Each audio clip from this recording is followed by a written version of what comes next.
What's up, guys? I'm Joey and this is Behind the Scene Racing, and today I'm going to assemble my 351 short block. Been waiting for a lot of the parts to come in. I finally got everything in, so I'm excited to get started on the building process, get it dropped in, and get it ready for fab work. So if you haven't already, please like, subscribe, and share. And let's get started. Nothing can stop me, I'm all the way up. All the way up. I'm all the way up. I'm all the way up.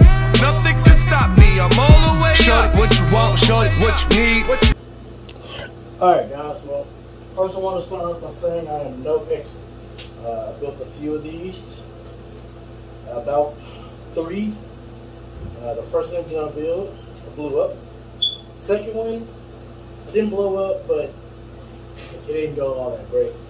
And the third one I ran for my 4th time building an engine, but my first time building a turbo style engine. So once again, not an expert. Don't use this as a template to build your engine, or a template not to.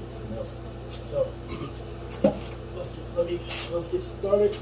All these are loose, so I'm just gonna pop them off. And so I have to go ahead and get the crank bearings on and get the crank installed.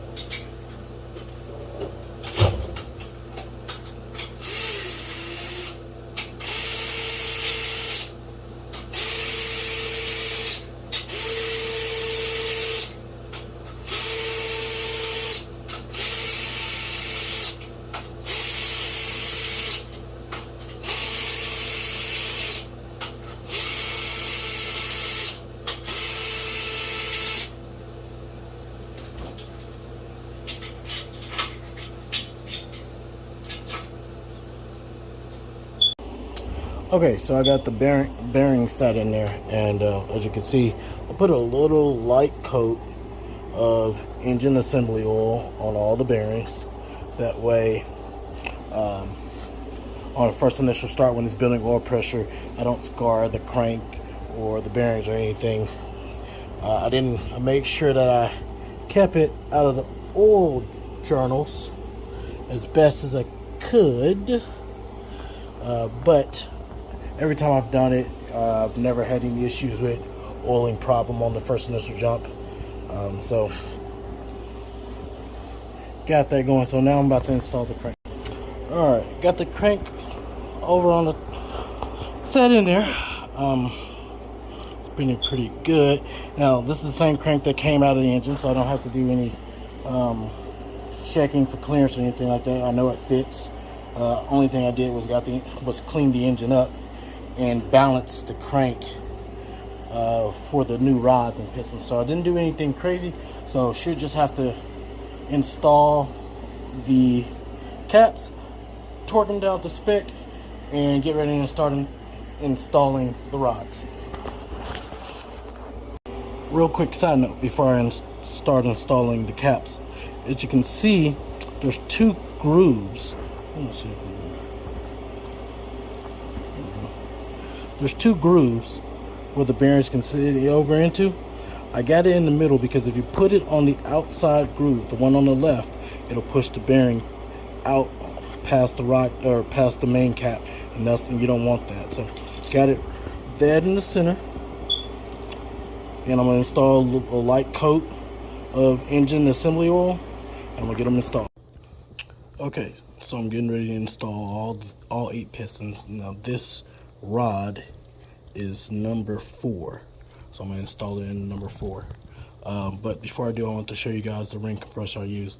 These are 60 over pistons, so the ring compressor is 4.060, and what that does is that compresses the rings. Here, let me show you. That compresses the rings down in order to get it into the cylinder. So that's what it is. The numbers, that's from getting them balanced. So I'm going to install the bearing on this rod, install the rod, and then put the cap on. Okay, so I got the piston slid over and making sure that the ring compressor is flush because I don't want any of the rings to pop out when I get ready to tap it in. So I'm gonna take my little rubber mallet and I'm just gonna tap it in. Okay, so now that I got the piston slid through, I want to show you guys the back side of this. So I installed the bearing on both sides of the rod, on the rod and the rod cap. So now I'm going to lay that flush, bring it up, and torque down the rod cap to 65 or 64 foot-pounds. All right, so I pretty much got it all assembled, torqued down. There's one last thing I want to show you guys before I torque down this last rod. Is that if you see this number right here, 881. Now, if you look on the cap, if you look on the cap, one side of the cap is blank, the other side of the cap is stamped 881, as you can see. So that's how you know where the cap will go on whenever you're assembling it. Now, another way you can tell is if you look down there, you don't see the notch like you can on this side. Those notches have to line up. So that means this part will go right here. So the notches will line up on the other side. You can see the notch on the other side. It will line up right there. So just a quick reference on assembling. Now let's see here. See if I can put this on.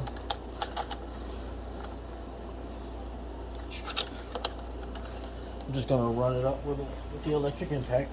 I'm not going to do it too hard because I want to make sure I torque it down to specs exactly. Try to get just.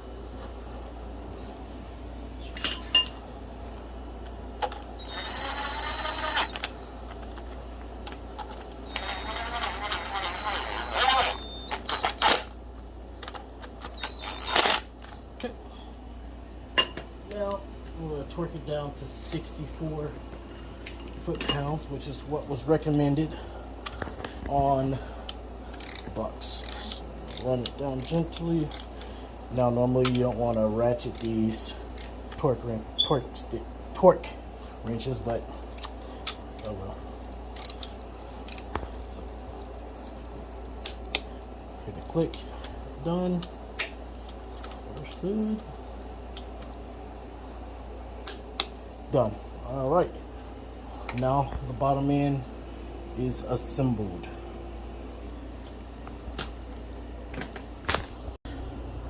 All right, so all 8 pistons are installed. The engine is set right now to top dead center. So numbering this on a Ford, it goes 1, 2, 3, 4, 5, 6, 7, 8. So top dead center, pistons up.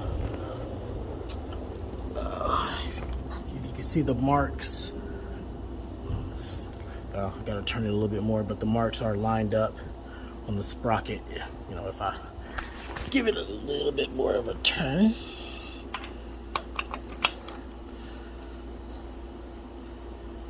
There we go. All right. All right. So top dead center. So now I can install the heads. The cam's already installed. So heads, torque everything down to spec, and get ready to put the intake on. Waiting for my oil pump to make it in and my new oil pan to make it in. Then I can go ahead and drop it in the car. So, hey, thank you guys for watching. If you noticed anything in the video that you would have done different or that I did wrong, please let me know in the comments. Thank you guys again.